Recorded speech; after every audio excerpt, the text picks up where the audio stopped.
മീശപ്പുലിമല കഴിഞ്ഞ് കുളുക്കുമല സൺറൈസ് കാണാൻ പോകുന്ന വഴിയാണ്. ട്രാവൽസ് ടീമിന്റെ കൂടെ ഗ്രൂപ്പായിട്ട് ബൈക്ക് റൈഡിൽ. അങ്ങനെ ആ ബോർഡ് കണ്ട പോലെ 20 കിലോമീറ്റർ താണ്ടി ഞങ്ങൾ ബുക്ക് ചെയ്ത ക്യാമ്പിലെത്തി.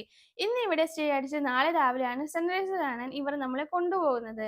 രാവിലെ എന്ന് പറഞ്ഞാൽ വെളുപ്പിന് 4 മണിക്ക് എഴുന്നേൽക്കണം. ക്യാമ്പിൽ നമുക്ക് ടെന്റ് സ്റ്റേ കൂടാതെ ഇതുപോലെ ബാഡ്മിന്റൺ കളിക്കാനുള്ള സൗകര്യങ്ങളൊക്കെയുണ്ട്. കുറച്ചുപേർ ഫ്രഷപ്പ് ആയി ബാഡ്മിന്റൺ കളിക്കാൻ പോയി.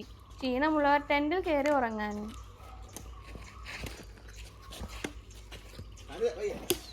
അവള് കൂടെ അല്ലല്ലോ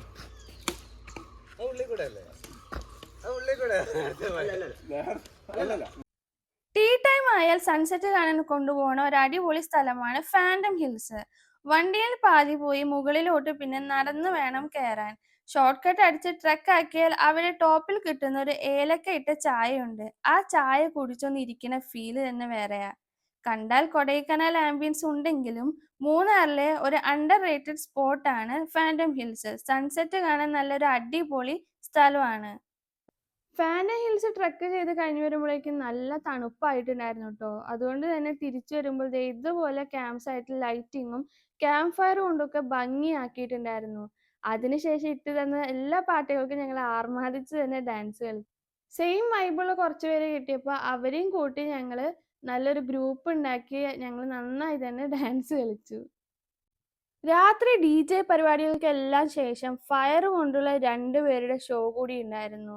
അടിപൊളി പറഞ്ഞാൽ ഒരു രക്ഷയില്ലാത്ത പെർഫോമൻസ് ആയിരുന്നു കേട്ടോ അവരുടെ 2 പേരുടെയും. അടിപൊളി ഫീലാണ് ഈ ഷോ കാണുന്നവർക്ക് കിട്ടുക. ഇതിനിടയിൽ സെർവ് ചെയ്യുന്ന ഫുഡ് എല്ലാം ഞങ്ങൾ കഴിച്ചിട്ട് ഉറങ്ങാൻ വേണ്ടിയിട്ടാണ് പോകുന്നത്. വീക്കെൻഡ് ട്രിപ്പ് ആയതുകൊണ്ട് തന്നെ പ്രതീക്ഷിച്ചതിലധികം ആളുകൾ കൊളുക്കുമല കാണാൻ എത്തിയിരുന്നു. ജീപ്പ് നിറഞ്ഞ് ട്രാഫിക് ആയി ഇറങ്ങാൻ തന്നെ 5 മണിയായി. 2-3 തവണ കൊളുക്കുമല കണ്ടിട്ടുള്ളതിനാലും തിരക്ക് മുഴുവൻ സൺറൈസ് കാണുന്ന ഏരിയ ആയതുകൊണ്ടും ടൈഗർ റോക്കിന്റെ അങ്ങോട്ടാണ് ഞങ്ങൾ പോയത്. അവിടെ നിന്നാൽ കടുവയുടെ വായിൽ സൂര്യൻ ഉദിക്കുമ്പോൾ സൂര്യനെ കഴിക്കുന്ന പോലെയോ അല്ലെങ്കിൽ കടുവയുടെ വാ തിളങ്ങുന്നത് പോലെയോ ഉള്ള വ്യൂ കിട്ടും.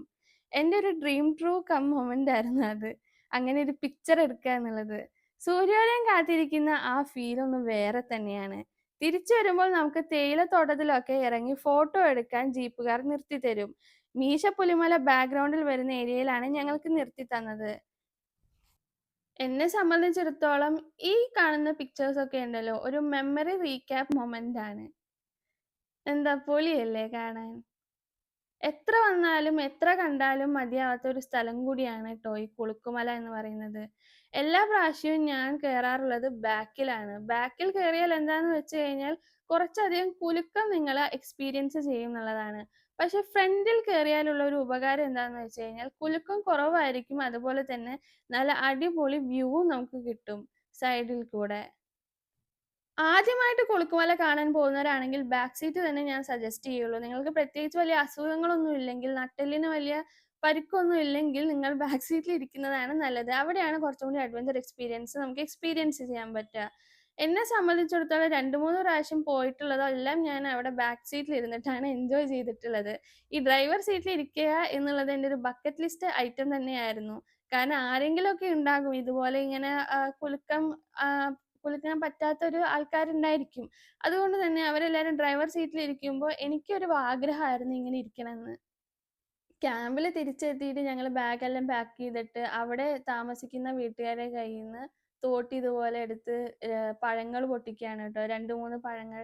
ഞങ്ങൾക്ക് ഇതൊക്കെ മൂന്നാറിൽ വന്നിട്ട് എക്സ്പീരിയൻസ് ചെയ്യേണ്ട കാര്യങ്ങളാണ്. കാരണം അധികം വിഷമൊന്നും അടിക്കാണ്ട് അവർ വളർത്തുന്ന മരങ്ങളിൽ നിന്നുള്ളതായതുകൊണ്ട് തന്നെ പ്യുവർ ആയിരിക്കും. ഇതൊക്കെ നമ്മൾ ഇപ്പോൾ എക്സ്പീരിയൻസ് ചെയ്യേണ്ട കാര്യങ്ങളാണ്.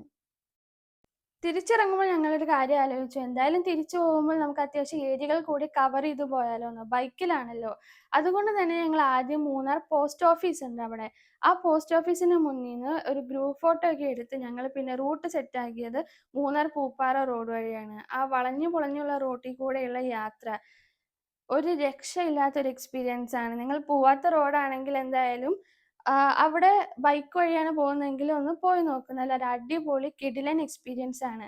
പിന്നെ ഇടുക്കിയിൽ ഒരു പൊന്മുടി ഡാം ഉള്ളത് ഞാൻ ആദ്യമായിട്ടാണ് കേട്ടോ അറിയുന്നുണ്ടായിരുന്നത്. അങ്ങനെ ഒരു ബോർഡ് കണ്ടപ്പോൾ തന്നെ ഞങ്ങൾ തീരുമാനിച്ചു അവിടെ ഒന്ന് ഇറങ്ങി പോവാന്ന്. പക്ഷെ അത് അവിടെ അങ്ങനെ വലിയ പ്രോഗ്രാംസ് ഒന്നും നടക്കാത്തത് കൊണ്ട് തന്നെ അവിടെ കുറച്ചു നേരം റെസ്റ്റ് എടുത്തിട്ടാണ് പിന്നെ ഞങ്ങൾ യാത്ര തുടങ്ങിയത് കേട്ടോ. യാത്ര അവസാനിക്കുന്നില്ല എന്നാണ് പറയുന്നത്. അപ്പം നമ്മൾ തിരിച്ച് നാട്ടിലോട്ട് പോവാണ്. നിങ്ങൾക്ക് എൻ്റെ വീഡിയോ ഇഷ്ടപ്പെട്ട് കഴിഞ്ഞാൽ please like, comment and subscribe. അപ്പോൾ വീഡിയോ ഇത്രയേ ഉള്ളൂ. അടുത്ത വ്ളോഗുമായി വരുന്നവരേക്കും, അടുത്ത വീഡിയോ ആയി വരുന്നവരേക്കും tata, bye bye, take care.